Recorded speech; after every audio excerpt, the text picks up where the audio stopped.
So the next talk is going to be about network adaptation for low precision quantization. And the speaker actually couldn't make it, so we have a substitute speaker, which is Myung-Soo. So we look forward to his talk on that. Hello, everyone. Hello, everyone. Sorry. I'm Myung-Soo Che, and I'm a CEO at Nota AI.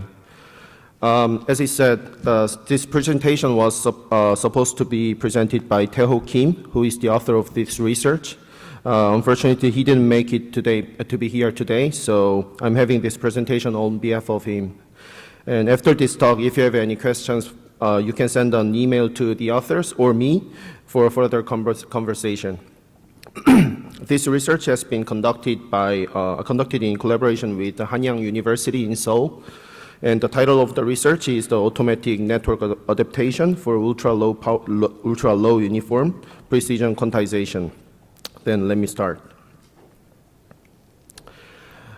Here's the summary of the research. As you know, uniform precision quantization is a very popular technique for the model compression since it simplifies the operation of the weight and activation. However, since the quantization error is different across the layers, the result of the uniform quantization shows suboptimal inference accuracy. And it can result in suboptimal inference accuracy if we have the layer which is very sensitive to the quantization and quantize that layer into ultra-low precision of the quantization, we can lose the accuracy. This work proposed a novel method called the neural channel expansion that adjusts the network structure to alleviate accuracy degradation from ultra-low uniform precision quantization. This method selectively expands channels for the quantization sensitive layers while satisfying hardware constraints.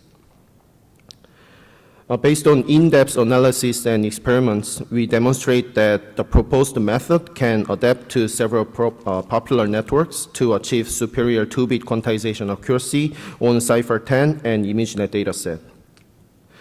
And finally, we also achieved the best top 1 and top 5 accuracy for ResNet 50 with smaller flops and the parameter size. So this is the motivation for the research. Let's assume that we have an original model, and this model has the 3 layers. And the second layer is the quantization sensitive layer. And the first and the third layer are less sensitive to quantization. If we apply the uniform precision quantization, as you can see in the figure, then we might obtain the model with 2-bit precision. However, since the second layer is sensitive, we might lose the performance.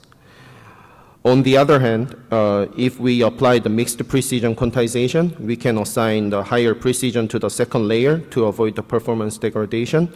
And this will result in the low performance degradation, but it remains a higher precision, which occurs the slow computation. In the proposed method, neural channel expansion, we devised a new quantization method called the neural channel expansion, with NCE. And we could obtain the 2-bit models without performance degradation, and we can automatically add new channels of the sensitive layer to compensate for the capacity.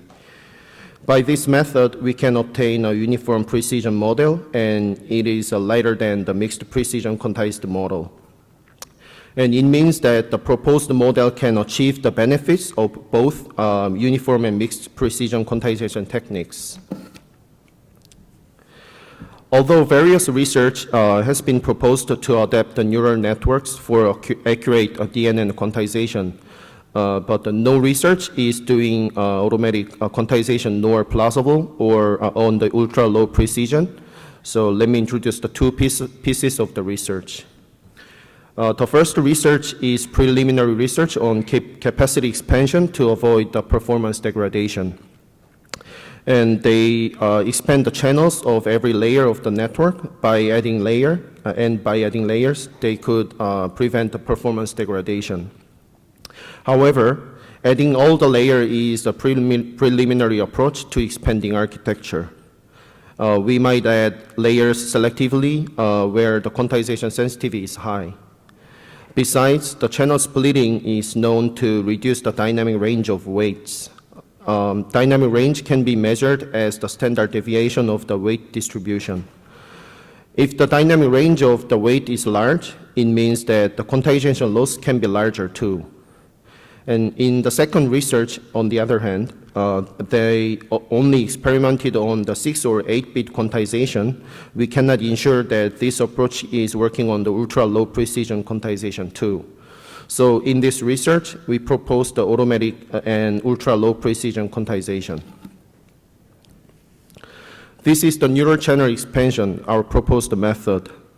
As other NAS paper, NAS, which is short for the Neural Architecture Search paper, we also adapt the warm-up training at the first, so the all weights are initialized as the regional weight distribution. Then we iteratively update the weights and architecture parameters. And then we determine whether expand the channel or not, but comparing the architecture parameter of the max channel with the threshold. If the architecture parameter of the max channel is larger than the threshold, then we expand the channel and copy the architecture parameter. If the value is lower than the threshold, then we just remain the number of channels same. Then the search epoch runs again. And in case of you are not familiar with the architecture parameters are the parameters to devise the capacity of the model. And we evaluate the softmax of the params, and if the third param shows the maximum value, then the number of the channels sets to 3. If the softmax of the param is 4, then the number of the channel sets to 4.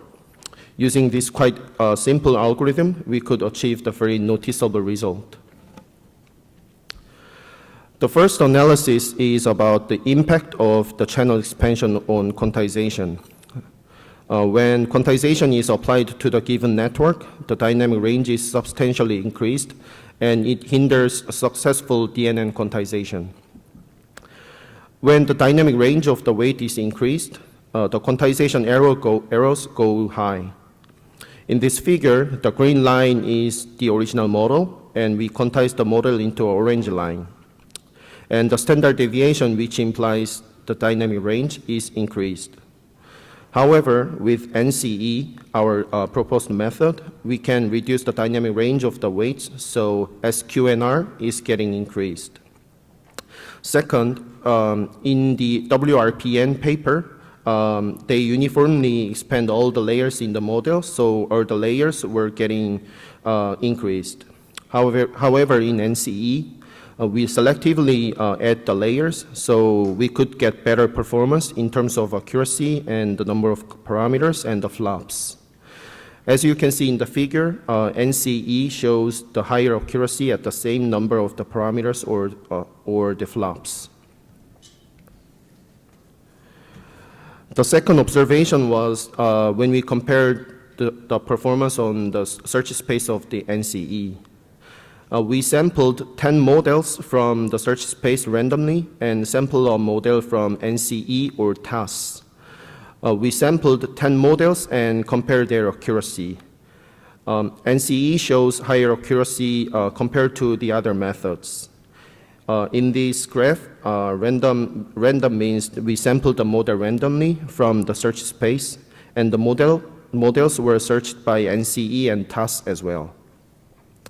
The search space of the NCE is flexible during training, so its search space is different from TAS and random search. Remarkably, the accuracy of the models of NCE is higher than the other methods. We observed the gradient value right after the training began. From blue to gray, it shows the gradient value of the architecture parameter of each channel. This shows that the first channel is receiving a positive gradient, while the largest number of the channel is receiving a negative gradient. Receiving the negative gradient means the architecture parameter is going to be larger, which means the chance to be chosen increases. As training goes on, the range of the gradient collapses, which means the demand for the larger channel is decreased. This is the experimental result. We evaluate the performance of the model on the ImageNet dataset. First one is the benchmark with the other state-of-the-art models. On the both ResNet 18 and ResNet 50, we found that the top 1 and top 5 accuracy is higher than the state-of-the-art uniform precision methods such as LSQ, QIL, or PACT. Also, we compared the performance with ADMIPS, which is the mixed precision method, and NCE still shows higher performance. Without channel expansion, the result shows lower accuracy, but thanks to NCE, we could get the state-of-the-art performance. And the right-hand side, also we found that the impact of the threshold change, the lower threshold shows lower accuracy. And it means that if we don't use channel expansion, it is hard to create a high accurate model. Finally, we measured the NCE on the 3-bit and 3-bit or 4 bits. In both cases, NCE outperforms than the original structure. On ResNet 20 and the CIFAR10, we applied NCE on original structure. With or without NCE, the accuracy is getting higher with NCE, while the flops are decreased. This is the qualitative analysis of the NCE result compared to the original model. NCE balances the reduction and the expansion of the ResNet 50. As you can see, the original line shows regular number of channels, but the NCE shows irregular number of the channels. It means that the NCE could find a structure which is challenging to be designed by AI engineers or AI researcher. Oops. Yeah. So far, I introduced the neural channel expansion, which can achieve a robust inference accuracy while using uniform precision quantization. This approach can shrink and expand the search space, and the more sensitive, quantization-sensitive layers take more channels while satisfying the hardware requirements, such as the flops and the PARAMs. And also, we showed the performance and its various analysis using NCE. Okay, that's the end of the presentation. And as I said, and apologize that if there is any question, please let us know, or please send us the email, and I can forward this to our co-authors to the further conversation. Thank you.